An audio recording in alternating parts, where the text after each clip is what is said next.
next one is being generous, generosity.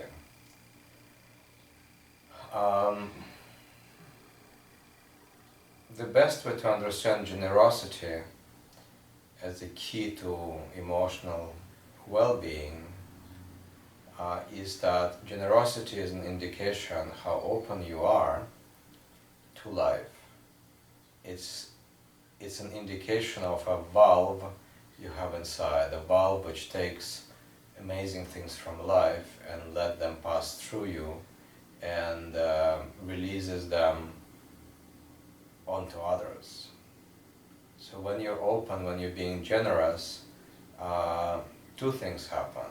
Number one, it helps you let go of things that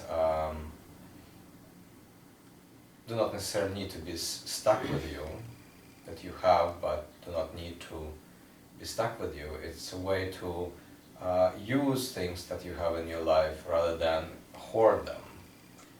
But it also allows for new things to come in your life. If you're not generous, it will be difficult for you to open the door for new things, new events, new people to enter.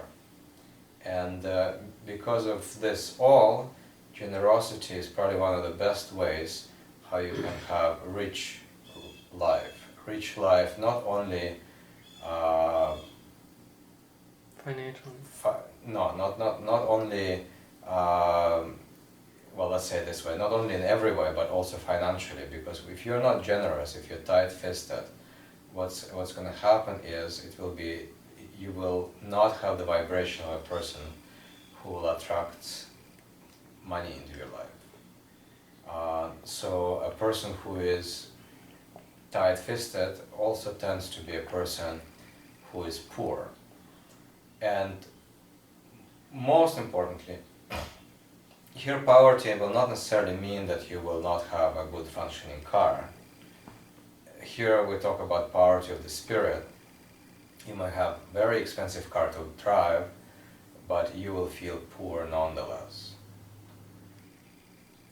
Regarding generosity, we need to talk about neurotic generosity, when people are generous because they want to please others.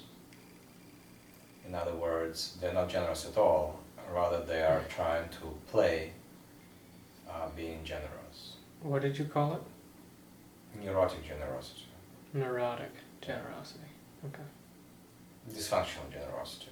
And we see this a lot, and particularly in the community, the Create Your Own Reality community, where people try to be bogusly generous, when actually what they want is to become more rich.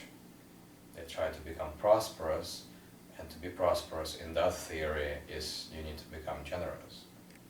Mm-hmm. And that is not real generosity. This is how can I manipulate God into giving me what I want, mm-hmm. rather than how can I open myself up to God so that I will not want a lot but God. That's the difference. Mm-hmm.